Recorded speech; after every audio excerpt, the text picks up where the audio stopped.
नमस्कार, मैं अंबे वर्मा और आप देख रहे हैं इंडिया टीवी न्यूज। तो चलिए आगे बढ़ते हैं कुछ खास खबरों की ओर। भारत के मुख्य न्यायाधीश डीवाई चंद्रचूड़ सेवानिवृत्त हो चुके हैं। सुप्रीम कोर्ट बार एसोसिएशन द्वारा आयोजित एक कार्यक्रम में अपने विदाई भाषण डीवाई चंद्रचूड़ ने एक किस्सा सुनाया। उन्होंने पुणे में एक फ्लैट के बारे में अपने पिता के साथ हुई बातचीत का जिक्र किया। डीवाई चंद्रचूड़ ने कहा, मेरे पिता ने पुणे में एक छोटा सा फ्लैट खरीदा।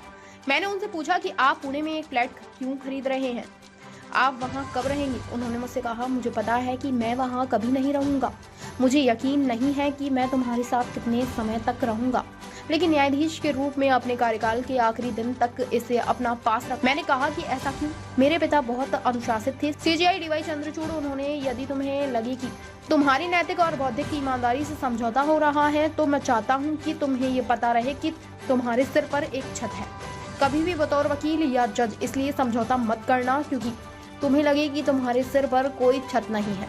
मुख्य न्यायाधीश ने कहा कि उनके पिता बहुत अनुशासित थे।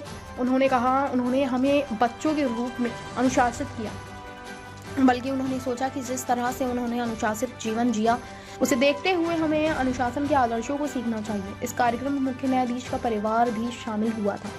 अपनी मां को याद करते हुए मुख्य न्यायाधीश ने कहा, मैं एक बीमार बच्चा था, मेरे बीमार पड़ने पर खतरा था और मेरी मां ने रात रात भर जाग कर गुजारा ताकि मैं ठीक हो जाऊं।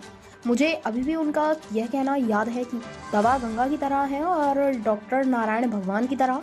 जब मैं बड़ा हो रहा था तो उन्होंने मुझसे कहा कि मैंने तुम्हारे नाम धनंजय रखा है, लेकिन धन भौतिक धन नहीं है। मैं चाहती हूँ कि तुम ज्ञान प्राप्त करो। मुख्य न्यायाधीश की मां Prabha Chandrachud all India radio की शास्त्रीय संगीतकार थी। मुख्य न्यायाधीश ने कहा, अधिकांश महाराष्ट्रियन महिलाओं की तरह वह बहुत शक्तिशाली थी। हमारा घर महिला प्रधान घर था।